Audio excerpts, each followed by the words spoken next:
What happens when an entire galaxy abandons those who need help the most? When every advanced civilization looks at weakness and turns away in disgust? When the strong survive and the gentle are left to die? The universe is about to learn that the most dangerous predators aren't always the ones with the sharpest claws or the biggest guns. Sometimes, they're the ones who refuse to let others suffer alone. This is the story of humanity's first contact, not with powerful aliens who could destroy us, but with broken ones who everyone else had already given up on. It's the story of what makes us human, and why the galaxy should have paid closer attention to the species that chooses to care for the helpless. Because when humans decide to protect something, the universe itself learns to step aside. Captain Sarah Chen pressed her face against the observation deck's reinforced glass, watching the debris field spread endlessly before them. What remained of the Kythera refugee fleet looked more like cosmic garbage than ships that had once carried 1,000,000 souls across the stars. "Ma'am, we're receiving another transmission from the Hegemony Council," Lieutenant Rodriguez said from behind her. His voice carried the same exhaustion that had settled over the entire crew of the UES Compassion these past 6 months.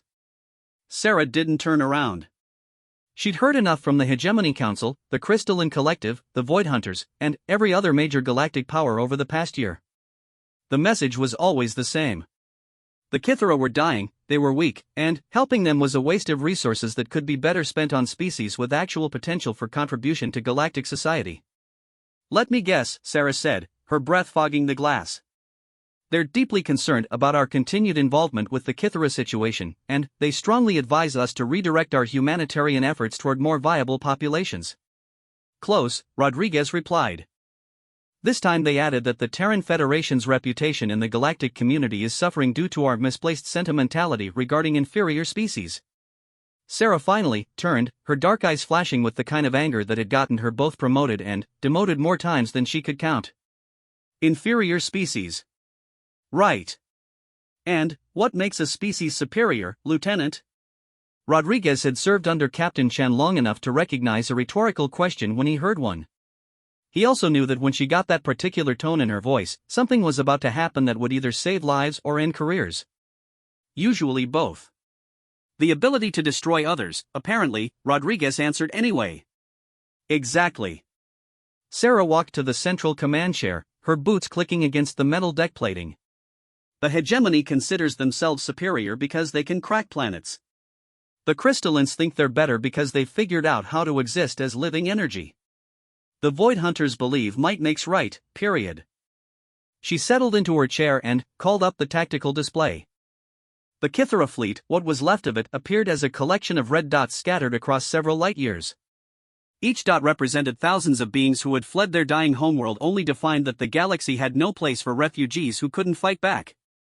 But here's what none of these superior species seem to understand, Sarah continued. The Kythera aren't weak because they can't wage war. They're evolved past the need for violence. Their entire civilization was built on cooperation, scientific advancement, and art that makes our greatest masterpieces look like finger paintings. The main screen flickered to life, showing a transmission from one of the Kythera vessels. The being who appeared was tall and willowy, with skin that shifted through subtle color changes reflecting emotional states. Dr. Veshtai had been Sarah's primary contact with the refugee fleet, and the exhaustion in his large, multifaceted eyes was impossible to miss. "Captain Chen," Veshtai said, his English heavily accented but precise. "I must inform you that 3 more of our vessels have suffered critical system failures. We are losing approximately 2,000 individuals per day to various equipment breakdowns and medical emergencies that our remaining technology cannot address." Sarah leaned forward. "What do you need, Doctor? I appreciate your continued willingness to assist, but I fear we are beyond help now. Perhaps it would be better if your Federation redirected its resources toward species that can actually survive." The transmission ended, and Sarah stared at the blank screen for a long moment. Around her, the bridge crew continued their duties, but she could feel their attention focused on her. They'd been out here for 6 months, burning through supplies and political capital to help beings that everyone else had written off as a lost cause. "Ma'am?" Rodriguez prompted. "Tell me about the Kythera," Sarah said suddenly. "Ma'am?" "Their history, Lieutenant. What do we know about them before their son started dying?" Rodriguez called up the cultural database on his console. "According to our files, they achieved interstellar flight about 3,000 years ago, but they never expanded aggressively. They established a handful of colonies, all focused on scientific research and artistic endeavors. No military conflicts on record. They spent most of their energy on projects like stabilizing black holes for energy collection and creating mathematical models of consciousness. And their lifespan? Individual Kythera can live up to 800 of our years, ma'am. They have perfect memory recall and can share experiences directly through bioelectric contact. Sarah nodded slowly. So we're not just watching a species die, Lieutenant. We're watching the extinction of beings who remember 3,000 years of continuous cultural development. Every Kythera who dies takes centuries of accumulated knowledge and experience with them. Yes, ma'am. And every other species in the galaxy thinks that's acceptable because they can't build warships. The bridge fell silent except for the steady hum of the ship's systems. Sarah pulled up the communication array and began composing a message. Ma'am, if you're planning to contact Earth about additional resources. Rodriguez began carefully. Not Earth, Sarah said. At least, not yet. She opened a channel to the Hegemony Council's flagship, a massive dreadnought that had been escorting human relief efforts for the past month. The Hegemony claimed they were providing security, but everyone knew they were really there to make sure humanity didn't get too attached to lost causes.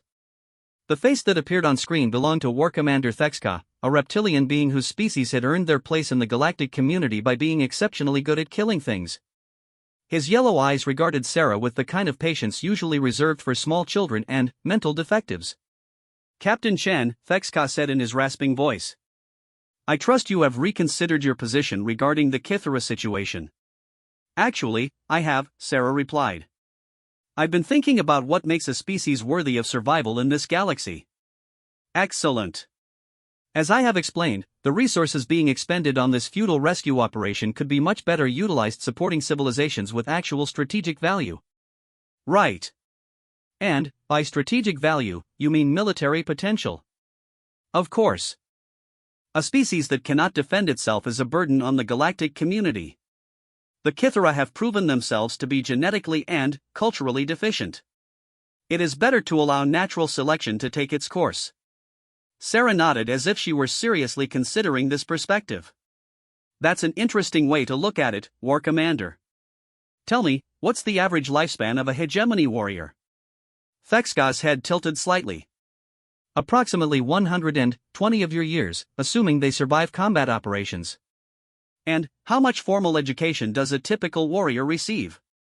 Combat training begins at age 10 and continues until death. Additional education in tactics, engineering, and xenobiology is needed for military operations. So you're telling me, Sarah said slowly, that you consider a species inferior because they choose to live for 8 centuries studying the universe instead of dying at 120 after a lifetime spent learning how to kill. Thexka's eyes narrowed. The Kythera cannot defend themselves, Captain. They are weak. No, War Commander. They're evolved. And, apparently, that terrifies you. The transmission cut off abruptly, but Sarah was already opening channels to every other major power in the sector. If the galaxy wanted to judge species based on their value, it was time to have a serious conversation about what actually constituted strength. Over the next hour, Sarah received essentially the same response from every major civilization. The Crystalline Collective explained that the Kythera's carbon-based biology made them incompatible with energy-being society. The Void Hunters stated bluntly that any species too weak to take what it needed deserved extinction. The Mechanical Syndicate calculated that the resources required to save the Kythera would not generate sufficient return on investment. By the time she'd finished her diplomatic tour of galactic indifference, Sarah was angrier than she'd been since joining Starfleet. But she was also beginning to understand something that would have horrified every other species in the galaxy if they'd known what she was thinking. Humans were predators. Not just omnivores who happened to eat meat, but apex predators whose entire evolutionary history was built on hunting, persistence, and the ability to work together to bring down prey much larger and stronger than themselves. Earth's governments and military leaders had spent years trying to downplay this aspect of human nature when dealing with galactic powers, emphasizing humanity's scientific achievements and peaceful intentions. But, sitting here, watching a million innocent beings die while their predators explained why they deserved extinction, Sarah was beginning to think that humanity's diplomatic approach had been exactly wrong. Maybe it was time for the galaxy to see what human predators look like when something threatened their pack. She turned to Rodriguez, who had been quietly monitoring the various diplomatic channels. Lieutenant, I want you to compile a complete tactical assessment of every major power that's refused to help the Kythera. Ma'am? Military capabilities, resource allocation, territorial holdings, supply lines, technological dependencies. Everything. Rodriguez looked uncomfortable. Captain, that sounds like intelligence gathering for potential military action against our allies. Not allies, Lieutenant. Allies don't abandon helpless refugees because they're inconvenient. What we're looking at is a protection racket disguised as galactic civilization. She stood and walked back to the observation deck, watching the Kythera fleet struggle through another system failure that their dying technology couldn't repair.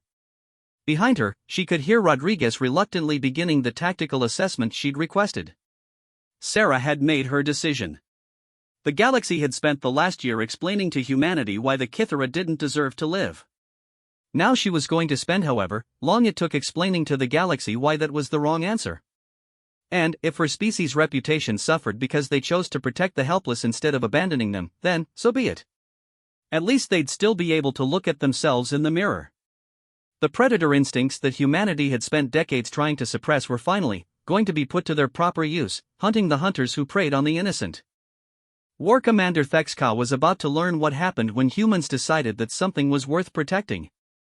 3 days after Sarah's diplomatic tour of galactic indifference, the UES Compassion received an unexpected visitor. The sleek black vessel that dropped out of hyperspace bore no identification markers, but its configuration was unmistakably human military. Captain, we're being hailed by an unidentified Terran Federation vessel, Communications Officer Park announced. They're requesting permission to dock. Sarah studied the ship on her tactical display. It was smaller than the Compassion but carried enough firepower to level a small moon. Did they provide authorization codes? Yes, ma'am. They check out, but the codes are classified above my clearance level. Sarah had expected this.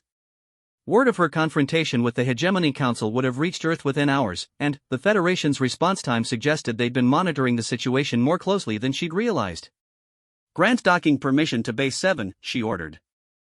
And, Lieutenant Rodriguez, I want you there when our guests arrive. 20 minutes later, Sarah found herself facing a woman who looked like she'd been carved out of military protocol and polished to a perfect shine. Admiral Rebecca Shaw was legendary in Starfleet circles, known for turning hopeless situations into strategic victories through a combination of tactical brilliance and absolutely ruthless pragmatism. Captain Chen, Admiral Shaw said as she stepped out of the airlock. We need to talk. Sarah led Shaw to her ready room, noting that the Admiral had brought along 2 companions, a severe-looking man in Intelligence Corps black and a woman whose civilian clothes couldn't quite hide her military bearing. Admiral, to what do I owe the honor? Sarah asked once they were seated around her conference table. Shaw got straight to the point. You've managed to piss off every major power in the galaxy in under 12 hours. The diplomatic channels have been burning up with complaints about human aggression and demands that the Federation recall you immediately. And the Federation Council has spent the last 2 days debating whether to court-martial you or promote you. Shaw leaned back in her chair. I'm here because I convinced them there was a third option. The man in black spoke for the first time. Captain, I'm Director Hayes, Federation Intelligence. Over the past year, we've been conducting our own assessment of the galactic political situation. Sarah waited. The conclusion, Hayes continued, is that humanity is being systematically marginalized by the established powers.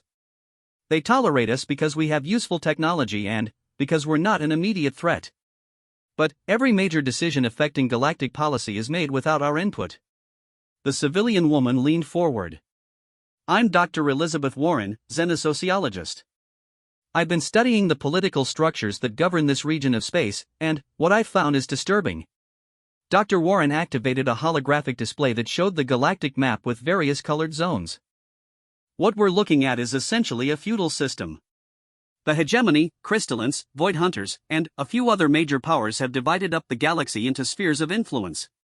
Smaller species exist only as client states or resource suppliers. Sarah studied the display. And the Kythera? The Kythera represent something that threatens this entire system, Dr. Warren explained. They're proof that a species can achieve advanced civilization without becoming predatory. If they succeeded as refugees, other species might start questioning why they need protection from the major powers. Admiral Shaw nodded. Which is why every established power has refused to help them. It's not about resources or strategic value. It's about maintaining the current power structure. Sarah felt pieces clicking together in her mind.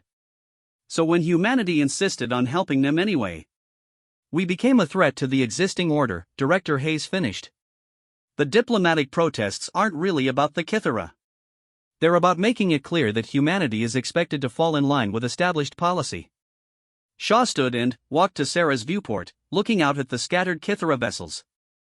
Which brings us to why I'm here, Captain. The Federation Council has decided that humanity's response to this crisis will define our place in galactic society for generations to come. What kind of response did they have in mind? Shaw turned back to face her. The kind that makes it very clear that humans protect their own, and anyone we choose to call our own. Over the next hour, Shaw laid out a plan that was audacious even by human standards. The Federation had been quietly building up its military capabilities while projecting an image of peaceful exploration and scientific cooperation. Now they were prepared to leverage those capabilities in support of a diplomatic strategy that no other species would see coming. The beauty of it, Shaw explained, is that none of the major powers understand human psychology well enough to predict our response. They expect us to either back down to preserve our diplomatic relationships, or respond with predictable military escalation. Instead, we're going to do what humans do best. We're going to redefine the entire situation in terms they never considered. Dr. Warren brought up another display, this one showing detailed analyses of each major power's internal politics. Every one of these civilizations has vulnerable points that have nothing to do with military strength. The hegemony's warrior culture is built on rigid hierarchy and honor codes. The crystalline collective values intellectual purity above all else. The Void Hunters are essentially a loose confederation held together by shared aggression. Director Hayes added his own intelligence. More importantly, none of them have experience dealing with a species that uses psychological warfare the way humans do. They're used to conflicts based on superior technology or military force. They have no framework for understanding an opponent who attacks their fundamental assumptions about reality. Sarah was beginning to see where this was going. You want me to make them question their own belief systems? Not just question them, Shaw said. I want you to demonstrate that their entire worldview is not only wrong, but actively harmful to their own interests. The plan was elegantly simple in concept and fiendishly complex in execution. Humanity would not abandon the Kythera, but neither would they engage in direct military confrontation with the galactic powers. Instead, they would systematically undermine the philosophical foundations that justified the galaxy's indifference to suffering. Phase 1, Shaw explained, is already underway. Every human vessel in this sector is being redirected to provide support for the Kythera rescue operation. Not just military ships, but research vessels, cargo haulers, even civilian transports. We're going to demonstrate the kind of species-wide commitment that these powers can't comprehend. Phase 2 involves showing the galaxy exactly what they're allowing to die, Dr. Warren added. We've been documenting Kythera scientific achievements and cultural developments. Their mathematics alone represents advances that could revolutionize galactic technology. Director Hayes pulled up classified files. Phase 3 is where things get interesting. We've identified key individuals within each major power who might be sympathetic to a different approach. Military commanders tired of endless conflict, scientists frustrated by political limitations, even some political leaders who understand that the current system is ultimately unsustainable. Sarah studied the files. Many of the names were familiar from intelligence briefings, but she'd never seen them presented as potential allies before. You want to start a revolution. We want to start an evolution, Shaw corrected. The galaxy is stuck in a cycle of predator-prey relationships because they've convinced themselves it's natural law. Humans are going to prove that cooperation is not only possible but more effective than domination. The plan's scope was staggering. Over the next several months, human forces would not only rescue the Kythera but demonstrate new models of interspecies cooperation. They would share technology freely, offer assistance without demanding payment, and show that strength could be used to protect rather than exploit. But, here's the key, Shaw emphasized. We're not doing this as charity or naive idealism. We're doing it as apex predators who have chosen to hunt something different than prey. Dr. Warren nodded. Human predator instincts evolved to include pack protection and cooperative hunting strategies. What we're really demonstrating is that humans consider the Kithra part of our pack now. Sarah felt a chill of understanding. And anyone who threatens our pack becomes our prey. Exactly. The galaxy thinks of humans as weak because we prefer cooperation to domination. They're about to learn that cooperation doesn't mean passive. It means we have access to resources and capabilities that solitary predators can't match. Over the following days, Sarah watched the plan unfold with a precision that spoke to months of careful preparation. Human vessels began arriving in the sector in numbers that shocked the monitoring alien forces. Not warships, but industrial fabricators, medical facilities, research laboratories, and massive cargo vessels loaded with supplies. The Hegemony War Commander Thexka requested an emergency conference, his usual composed demeanor showing cracks. Captain Chen, he said when the communication link opened, the Federation's military buildup in this sector is becoming concerning. We must discuss the implications. Sarah looked at him with genuine confusion.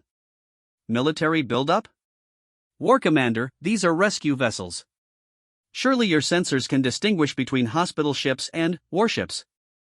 The number of vessels you have assembled represents a significant fleet concentration. Yes, it does. That's what happens when humans decide something is important. Sarah leaned forward slightly. Tell me, War Commander, how many ships would the Hegemony send to rescue 1 million of your own people? Thexka's pause was telling. That is not comparable. We would not allow our people to become refugees in the first place. Really? So Hegemony military doctrine has eliminated all possibility of natural disasters, stellar phenomena, or technological failures that might require evacuation? Another pause. No, but such situations would be handled through proper military channels. I see. And if your military was not sufficient to handle such a crisis, would you accept assistance from other species? The Hegemony military is always sufficient. Sarah smiled, and there was something predatory in the expression. That's exactly the kind of thinking that's going to get you killed one day, War Commander. The transmission ended, but Sarah knew that similar conversations were taking place throughout the sector. The alien powers had expected humanity to either back down or engage in conventional military posturing.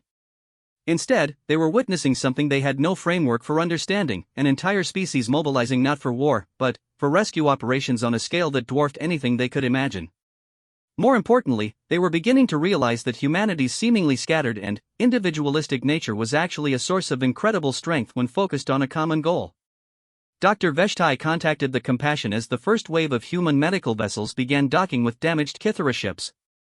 Captain Chen, he said, and, for the first time since Sarah had known him, the Kithra scientist was showing signs of hope. Your people are asking for nothing in return for this assistance. This is unprecedented in our experience with galactic civilization. Doctor, my people have a saying, we judge a society by how it treats its weakest members. By that standard, galactic civilization has been found wanting. But, the resources being expended, the political risks your Federation is taking. Sarah cut him off gently. Doctor, do you know what humans call beings who prey on those who cannot fight back? No. Monsters. And humans have been hunting monsters for our entire evolutionary history. As the rescue operation expanded, word began to spread throughout the galaxy. The story wasn't being told by official diplomatic channels, but by traders, explorers, and independent observers who witnessed human vessels working around the clock to save a species that everyone else had written off. More disturbing to the established powers, they began to receive inquiries from their own populations. Why weren't they helping? If humans could mobilize such resources for strangers, what did that say about their own species' values? Admiral Shaw contacted Sarah from Earth with an update that confirmed their strategy was working. Captain, we're receiving diplomatic communications from minor powers throughout the galaxy. Species we've never had formal contact with are asking about the possibility of mutual aid agreements. Word is spreading that humans will help anyone, regardless of their strategic value. Sarah watched another wave of human vessels arriving to assist with the Kithra evacuation. And the major powers? Getting nervous. They're starting to realize that their entire system of control depends on convincing smaller species that they have no choice but to accept protection from predators. If humans offer an alternative, their empire of fear starts to crumble. Exactly. Which means, Captain, that things are about to get very interesting indeed. Sarah looked out at the growing fleet of human vessels surrounding the Kythera refugees and smiled. The galaxy was about to learn something that Earth's apex predators had known for millennia: the most dangerous hunters were not always the ones who killed their prey. Sometimes, they were the ones who protected what they valued from other predators. And humanity had just declared 1 million Kythera refugees to be under their protection. The first direct challenge came from an unexpected source. The Void Hunters had always been the most aggressive of the major powers, but their loose confederation structure meant they rarely acted with unified purpose. When a full battle group of Void Hunter vessels dropped out of hyperspace at the edge of the rescue zone, Sarah knew that something had changed in their internal politics. "Captain, we're receiving a transmission from the lead Void Hunter vessel," Communications Officer Park announced, his voice tight with tension. "They're demanding to speak with whoever is in command of human forces in this sector." Sarah looked at the tactical display, counting the angular black ships that had just arrived. 15 heavy cruisers, at least 40 destroyers, and something that registered as a Dreadnought-class vessel with energy signatures unlike anything in the Federation database. "Put them through," she ordered. The being that appeared on the main screen was new to Sarah's experience of Void Hunter leadership. Most of the species' commanders were scarred veterans whose aggressive nature was tempered by hard-won tactical wisdom. This individual looked younger, with fewer battle scars and eyes that burned with religious fervor rather than professional calculation. "I am Huntmaster Krexvel of the Crimson Talon Fleet," the Void Hunter announced. "You will withdraw your vessels from this sector immediately." Sarah remained seated, projecting calm authority. "Huntmaster, this is a designated humanitarian zone under Federation protection. Your vessels are welcome to transit through the area, but any aggressive action will be considered an act of war." Krexvel's mandibles clicked in what Sarah recognized as contempt. "You protect weakness, human." This goes against the natural order that has governed the galaxy for millennia. "The natural order according to whom?" "According to the strong who have earned the right to shape reality through conquest." Krexvel leaned forward, his multiple eyes focusing on Sarah with predatory intensity. "Your species has forgotten that life is struggle, that only through conflict does evolution create worthy beings." Sarah stood slowly, and, when she spoke, her voice carried an edge that made several bridge officers glance in her direction. "Huntmaster, you're confused about what humans consider worthy prey." "Meaning?" "You see the Kythera as weak because they cannot fight. We see them as valuable because they represent 800 years of accumulated knowledge and cultural achievement. You want to eliminate them because they threaten your worldview. We want to protect them because they represent something worth preserving." Krexvel's laugh was harsh and guttural. "Philosophy will not save you when my fleet opens fire, human." "No," Sarah agreed. "But tactics will." She gestured to Lieutenant Rodriguez, who activated the tactical display showing the full scope of human forces now assembled in the sector. What had begun as a rescue operation had evolved into the largest concentration of Federation vessels in history. "You see 15 of your ships, Huntmaster. We currently have 47 vessels with combat capability, including 12 heavy cruisers and 4 dreadnoughts. But, more importantly, every human ship in this fleet is crewed by beings who understand exactly what they're fighting for." Krexvel studied the tactical display, and Sarah saw the moment when professional experience began to override religious fervor. "You would start a galactic war to protect a species that cannot protect itself?" "We would end a galactic war to protect a species that chooses not to harm others." Sarah's voice was deadly quiet.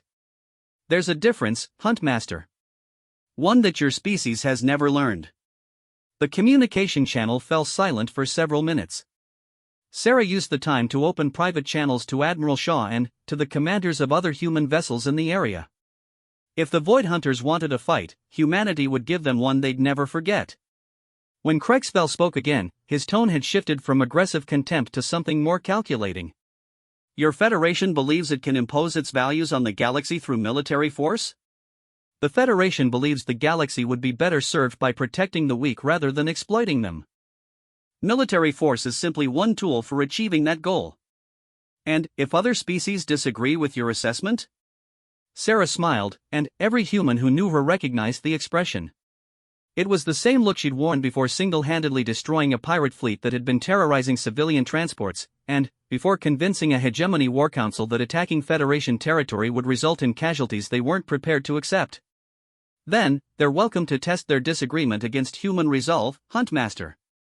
But they should understand what they're actually challenging. She activated another display, this one showing detailed analyses of human military capabilities that had never been shared with alien species. Ship designs optimized for extended conflict, manufacturing capacity that could sustain war efforts across multiple sectors, and tactical doctrines developed from studying every military conflict in recorded galactic history. You see, Huntmaster, the galaxy has made a fundamental error in its assessment of humanity. You've assumed that because we prefer cooperation to conquest, we're not capable of effective warfare. This assumption is about to prove very expensive. Krexvel's eyes widened as he absorbed the implications of the data Sarah was showing him. These ship specifications represent the military doctrine of a species that has never lost a war, Huntmaster. Humans have been fighting each other for thousands of years before we reached the stars. We learned to kill efficiently long before we learned to kill ethically. Sarah paused, letting that sink in. The reason we choose to protect the weak isn't because we're soft, Huntmaster. It's because we're the most dangerous predators in the galaxy, and we've decided that our prey should be those who harm the innocent. The silence stretched for nearly a minute before Krexvel spoke again. You are threatening the Crimson Talon fleet. I'm educating the Crimson Talon fleet, Sarah corrected. About the difference between strength used for domination and strength used for protection. Another pause. And if we choose to test human military capabilities? Sarah's expression became genuinely predatory. Then, you'll discover that human pack hunting instincts extend far beyond individual ships or fleets, Huntmaster. Attack one human vessel protecting refugees, and you'll find yourself facing the entire Federation Navy. Attack Federation territory, and you'll learn what it means to fight a species that considers total war to be a valid diplomatic option. The transmission ended abruptly, but Sarah wasn't surprised when the Void Hunter fleet began withdrawing to the edge of the system rather than departing entirely. Krexvel would be reporting to his superiors, and the conversation that followed would determine whether the galaxy's first major test of human resolve would end in negotiation or bloodshed. Over the next several hours, Sarah received communications from every major power in the sector. The Hegemony Council demanded an explanation for what they termed aggressive military posturing. The Crystalline Collective expressed concern about destabilizing military buildups. The Mechanical Syndicate calculated that the current situation had increased the probability of galactic conflict by 47%. But, the most interesting communication came from an unexpected source. Subcommander Veltar of the Hegemony 3rd Fleet requested a private channel, and, when Sarah accepted the connection, she found herself speaking with a being whose reputation for tactical brilliance was matched only by his reputation for questioning authority. Captain Shan, Veltar said without preamble, I wish to discuss your species' approach to this crisis. I'm listening, Subcommander. The Hegemony's official position is that your Federation is acting irrationally by expending resources on a species with no strategic value. However, some of us have been analyzing human behavior patterns, and we have reached different conclusions. Sarah waited. Your species has demonstrated consistent patterns of behavior across multiple conflicts, Veltar continued. You escalate decisively when your values are challenged, you show remarkable resilience under pressure, and you have never been defeated in a conflict where your entire population was committed to the outcome. That's an accurate assessment. More importantly, your species has shown the ability to fundamentally alter the parameters of conflicts rather than simply responding to them.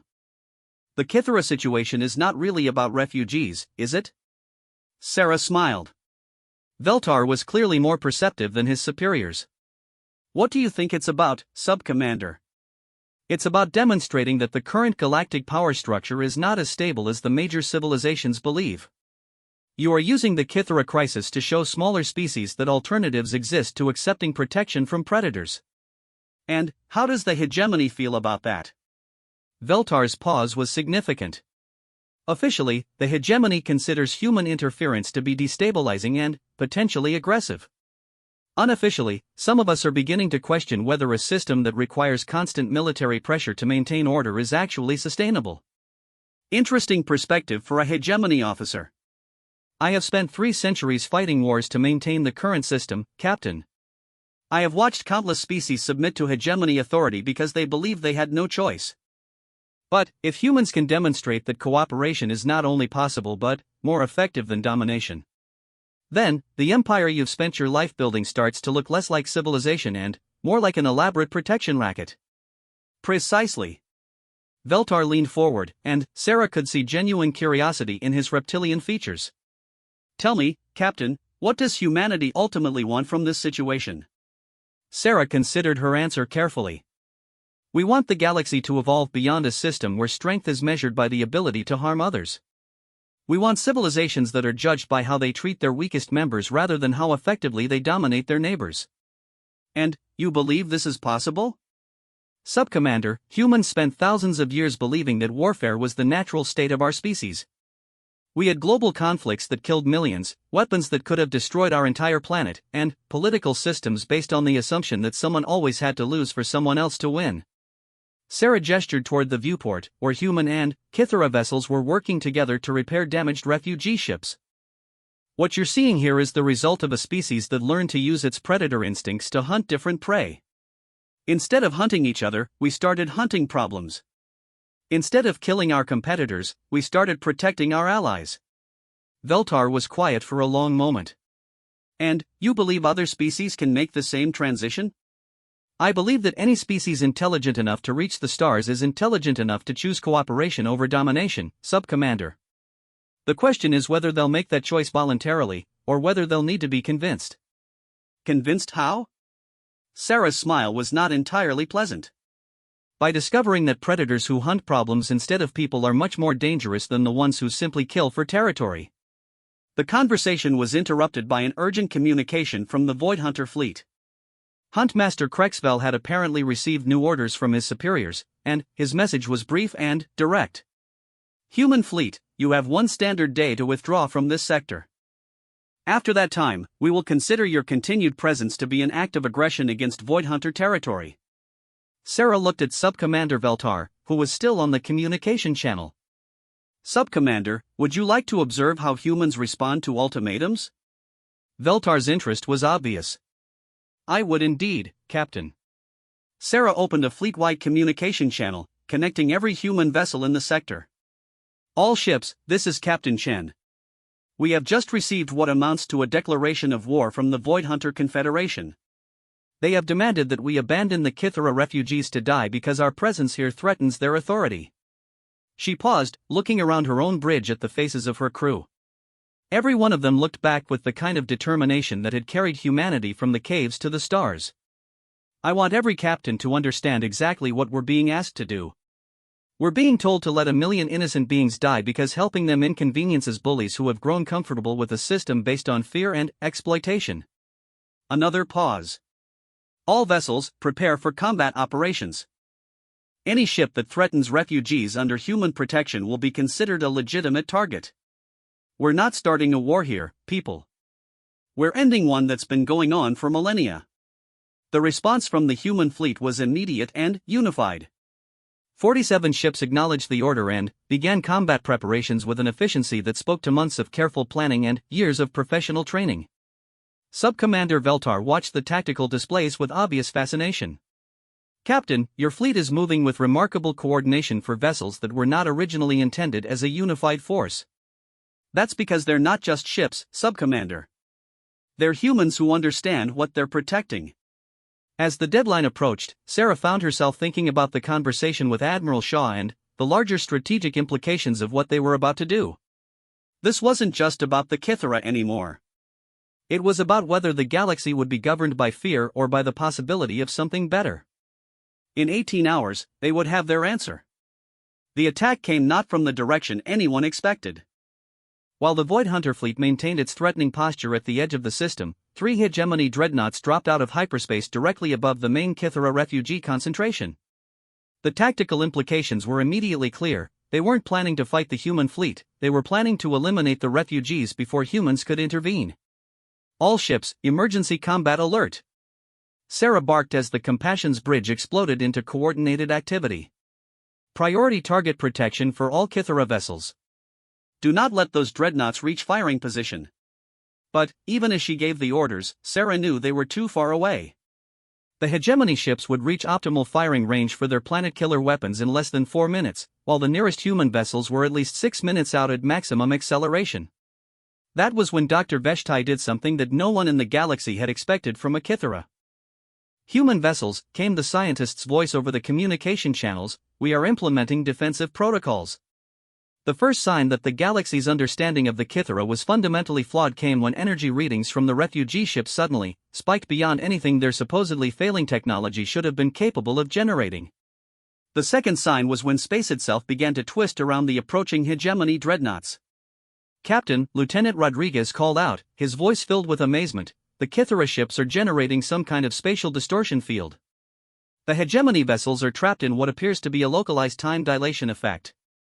Sarah stared at the tactical display as 3 of the most powerful warships in the galaxy found themselves moving through space as if they were underwater. Their weapons charged slowly, their communications became distorted, and their escape velocity dropped to a fraction of normal speed. Dr.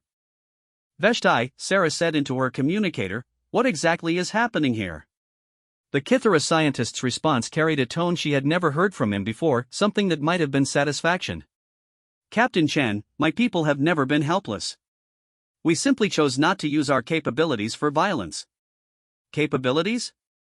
"We have been studying the fundamental nature of spacetime for 3,000 years. Manipulating local gravitational fields and temporal flow rates is elementary physics for us. We could have defended ourselves from any aggressor at any point during our exodus." Sarah felt a chill of understanding. "Then, why didn't you?" "Because we hoped to find a species that would help us without expecting us to be useful as weapons.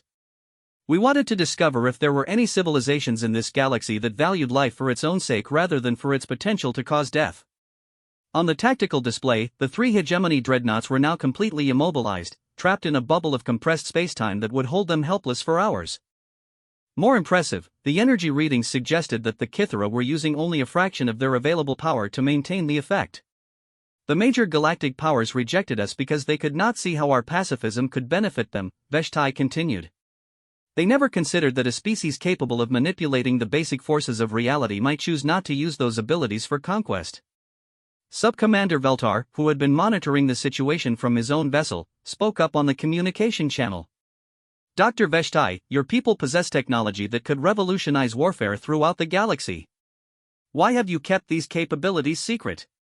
"Because, Sub-Commander, we learned long ago that any technology can be turned into a weapon. We developed these abilities to explore the universe and to understand the deeper nature of existence. We have no desire to see them used to cause suffering." Sarah was beginning to understand the true scope of what they were dealing with. "Doctor, when you said your people were evolved past the need for violence, I meant exactly that, Captain. We could destroy any fleet in this galaxy without firing a single weapon. We choose not to because we believe there are better ways to resolve conflicts." The ramifications hit Sarah like a physical blow. The Kithara weren't helpless refugees fleeing a dying world. They were potentially the most powerful species in the galaxy, voluntarily accepting exile rather than using their abilities to take what they needed by force. War Commander Thexka's voice crackled over the emergency channels, filled with rage and confusion. "Human vessels, release my ships immediately. This act of aggression will not be tolerated." Sarah looked at the tactical display, where 3 of the hegemony's most powerful dreadnoughts hung motionless in space like insects trapped in amber. "War Commander, those aren't human weapons holding your ships. Perhaps you should reconsider your assumptions about which species in this sector represent a threat to galactic peace. The Kithara are incapable of such technology. The Kithara are incapable of violence, War Commander. That's not the same thing as being incapable of defending themselves." Dr. Veshtai spoke again, his voice carrying across all the communication channels in the system. "All vessels, please understand that we have no desire to harm anyone. However, we will not allow ourselves or our protectors to be attacked without response.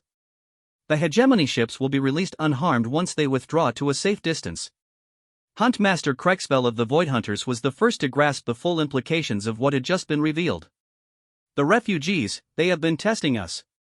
"Not testing," Veshtai corrected gently. "Hoping." We came to this region of space because we had heard that a new species called humanity had begun demonstrating values that we thought might be compatible with our own. Sarah felt the pieces falling into place. You weren't fleeing random system failures. You engineered them to create a crisis that would reveal the true nature of every species that encountered you. Our ships could have made the journey to this sector without difficulty, Captain. But we needed to know whether any species existed that would help others without expectation of reward or strategic advantage. And if no one had helped? Veshti's pause was significant. Then, we would have known that this galaxy was not ready for what we could teach. We would have moved on to another region of space and continued our search. Sub-Commander Veltar spoke into the stunned silence that followed. Dr. Veshti, what exactly could you teach? How to travel between galaxies as easily as you currently travel between star systems. How to manipulate matter and energy at the quantum level.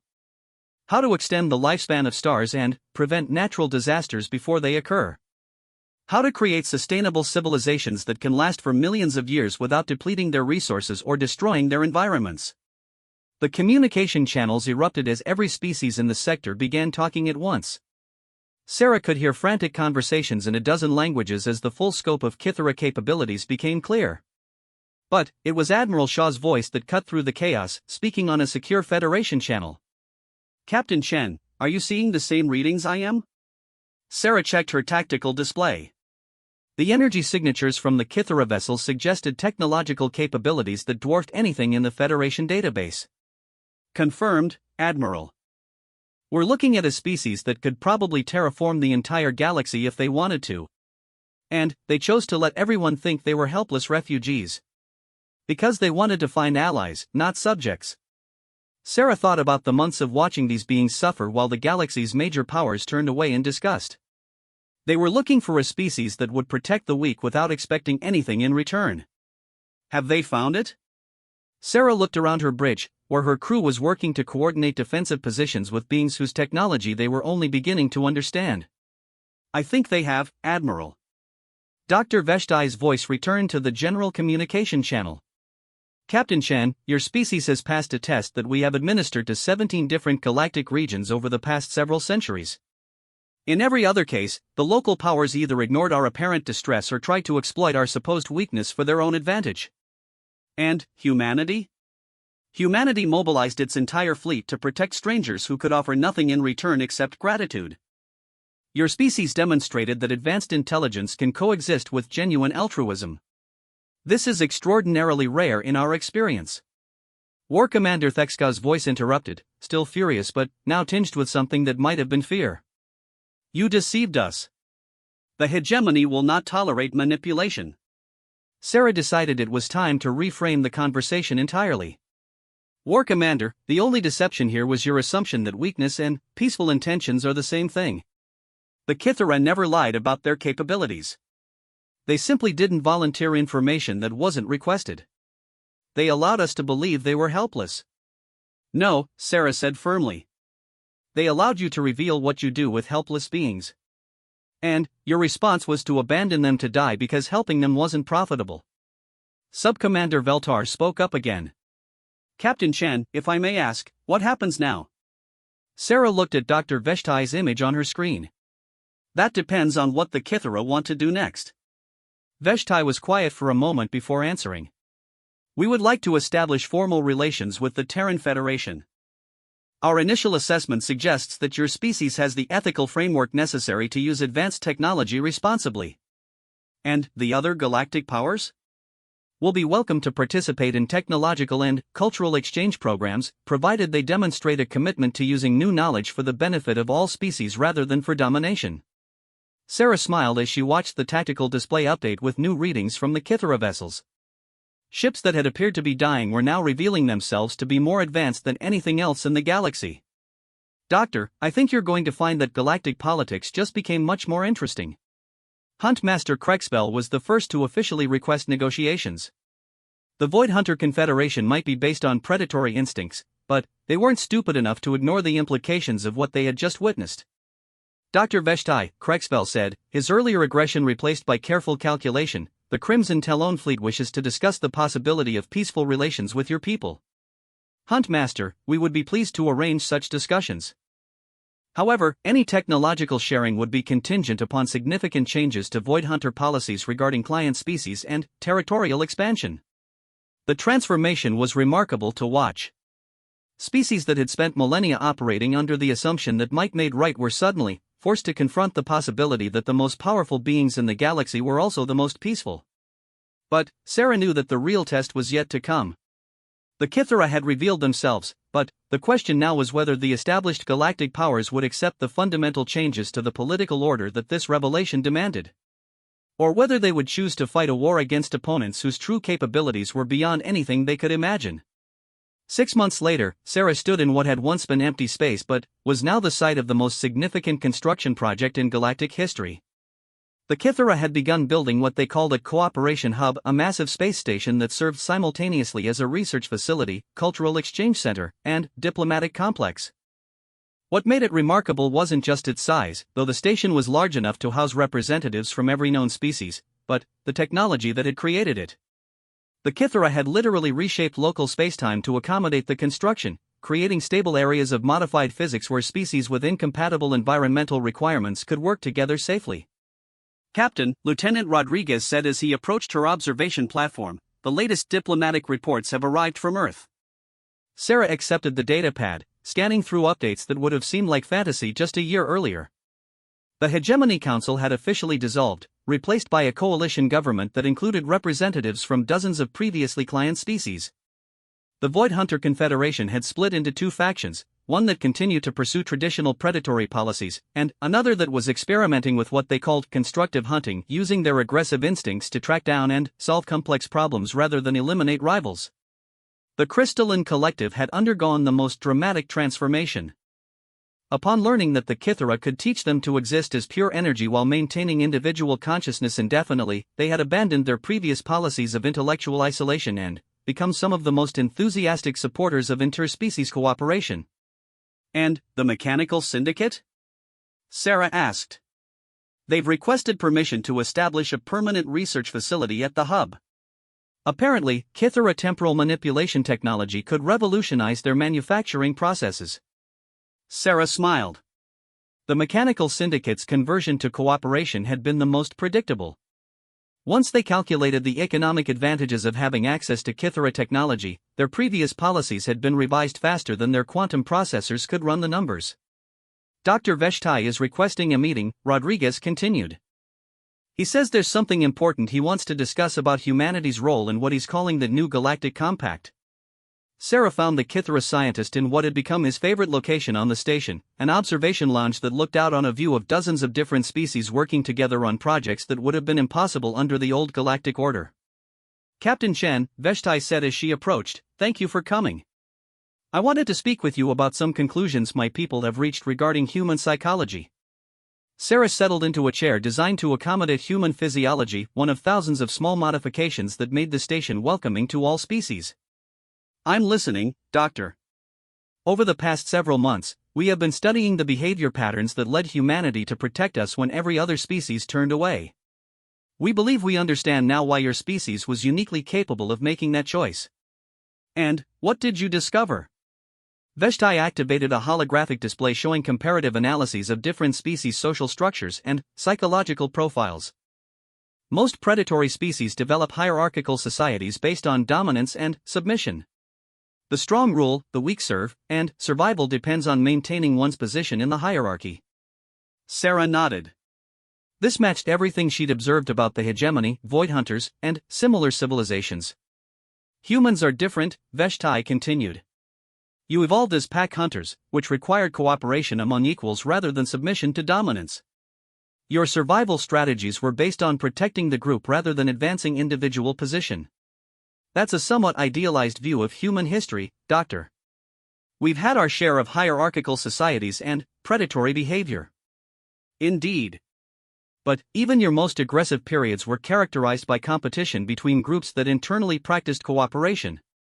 Your wars were fought by societies that took care of their own members. Veshtai brought up another display, this one showing human historical patterns. More significantly, humans are the only known species that has successfully transformed from competition-based to cooperation-based society while maintaining their competitive advantages. You learned to hunt problems instead of prey. Sarah studied the analysis. And this is why we were able to see the Kythera as allies rather than resources or threats? Precisely. When humans encounter beings who cannot fight back, your instinct is protection rather than exploitation. When you see suffering, you respond with assistance rather than indifference. When you identify a problem, you mobilize to solve it rather than to profit from it. The implications were staggering. You're saying that humanity's role in this new galactic order isn't just political or military. We are saying that humanity may be the first species to demonstrate that advanced intelligence and ethical behavior can evolve together rather than in opposition to each other. Your Federation has become the model that other species are beginning to follow. Veshtai gestured toward the observation windows, where representatives from dozens of different civilizations were working on joint research projects. What you are seeing here would have been impossible under the old system. But humans proved that protecting the weak could be more effective than exploiting them. Now others are learning to apply the same principles. Over the following hours, Sarah received a series of communications that illustrated just how dramatically the galaxy had changed. Sub-Commander Veltar, who had been promoted to Supreme Commander of the new Hegemony Coalition, reported that former client species were not only requesting independence but offering to share resources and technology with their former overlords on the basis of mutual benefit rather than forced submission. Huntmaster Krexfell, now calling himself Problem Hunter Krexfell, had established what he called a challenge fleet that specialized in solving logistical and technical problems for any species that requested assistance. His former aggression had been channeled into an almost obsessive drive to prove that Void Hunters could contribute to galactic society through construction rather than destruction. Even more remarkable were the communications from species that had never been major galactic powers. Dozens of civilizations that had spent centuries hiding from the attention of predatory empires were emerging from isolation, offering their own unique technologies and cultural perspectives to the new cooperative framework. "Captain," came Admiral Shaw's voice over the secure communication channel, "I thought you should know that Earth has received formal diplomatic contact requests from over 200 species in the past month. Most of them specifically mention wanting to establish relations with the species that protects others." Sarah looked out at the bustling activity surrounding the cooperation hub. How is the Federation handling the diplomatic volume? "We're establishing regional liaison offices and training diplomatic specialists in xenopsychology. Dr. Warren's recommendations about understanding different species' cultural frameworks have become mandatory study for all our ambassadors. And the former major powers are learning to compete in cooperation rather than domination. It's fascinating to watch, actually. The Hegemony Coalition is trying to prove they can integrate client species better than the Crystalline Collective can facilitate energy-being relationships. The reformed Void Hunters are competing to see which fleets can solve the most complex engineering challenges." Sarah smiled. "They're still predators, they're just hunting different prey." "Exactly. And the prey they're hunting now is ignorance, inefficiency, and suffering rather than each other." Dr. Veshtai rejoined Sarah as the communication with Admiral Shaw ended. "Captain, there is one more matter my people wish to discuss with you." "What's that?" "We have been studying human technological development, and we believe your species is ready for the next phase of advancement." Sarah felt a chill of anticipation. "Which is?" "Learning to manipulate the fundamental forces that govern reality. Spacetime distortion, matter-energy conversion, quantum consciousness integration. The technologies that would allow humanity to explore not just the galaxy, but the entire universe." The offer was staggering. The Kythera were proposing to share knowledge that would make humanity one of the most advanced species in existence. "What would be required?" Sarah asked. "Only what your species has already demonstrated, the wisdom to use power for protection rather than exploitation. The commitment to share knowledge rather than hoard it. The understanding that true strength comes from lifting others up rather than keeping them down." Sarah thought about the journey that had brought them to this point. 12 months ago, humanity had been a minor species on the periphery of galactic politics, tolerated but not respected by the major powers. Now they were being offered the keys to technologies that could reshape the universe itself. "Dr. Veshtai, YS. There must be other species that have demonstrated similar ethical development." "There are, Captain. But, humans are the first species we have encountered that made the transition from predator to protector while retaining their competitive instincts. You have learned to be dangerous in defense of others rather than in pursuit of dominance. This combination is extraordinarily rare. Veshtai paused, looking out at the diverse collection of beings working together throughout the station. More importantly, humans have demonstrated something that we have been searching for across 17 different galactic regions: the ability to inspire others to be better than they believed possible. Sarah followed his gaze, watching his former enemies collaborated on projects that would benefit species they had never even met. The galaxy really is changing, isn't it? The galaxy is evolving, Captain. And humanity is serving as the catalyst for that evolution. As if summoned by their conversation, representatives from a dozen different species approached their location. War Commander Thexka, now calling himself Cooperation Commander Thexka, led a delegation that included former void hunters, crystalline beings, mechanical entities, and species Sarah didn't immediately recognize. Captain Shen, Thexka said, his voice carrying a respect that would have been impossible under the old galactic order, we have come to make a formal request. What kind of request? We wish humanity to serve as coordinators for what we are calling the Galactic Cooperation Initiative. The role would involve mediating disputes, facilitating resource sharing, and helping to establish ethical guidelines for the use of advanced technology. Sarah looked at the assembled representatives, seeing former enemies who had become collaborators, former predators who had become protectors, former competitors who had become partners. You want us to be galactic peacekeepers. We want you to be what you have already proven yourselves to be, Thexka replied. A species that uses strength to protect rather than exploit, that sees diversity as an asset rather than a threat, and that understands that the most powerful predators are those who hunt suffering rather than sentient beings. Dr. Veshtai spoke up. Captain, your species demonstrated something unprecedented when you chose to protect us, that evolution toward cooperation is not only possible but superior to evolution toward domination. Now the galaxy is ready to learn from that example. Sarah looked out at the cooperation hub, where beings from hundreds of different worlds were working together to solve problems that no single species could address alone. The view was incredible not just because of the technology and diversity on display, but because of what it represented. For the first time in galactic history, the strong were choosing to protect the weak not because it was profitable or strategic, but because it was right. Predators were hunting problems instead of prey. Competition was driving innovation instead of destruction. And, at the center of it all was humanity, a species that had learned that the most dangerous hunters were those who chose to protect what they valued instead of destroy what they feared. Dr. Veshtai, Sarah said finally, tell me more about this universe-spanning technology you mentioned. The Kithara scientist smiled, an expression of joy that transcended species boundaries. Captain, how would you like to learn how to hunt problems on a cosmic scale? Sarah grinned back, feeling the familiar thrill of a predator who had just identified worthy prey. Doctor, I think humanity is ready to show the universe what we do to threats against the innocent. As the galaxy's newest peacekeepers began planning their next hunt, the stars themselves seemed to shine a little brighter, as if they understood that evolution had taken a dramatic step forward. The age of predators who protected rather than destroyed had finally begun.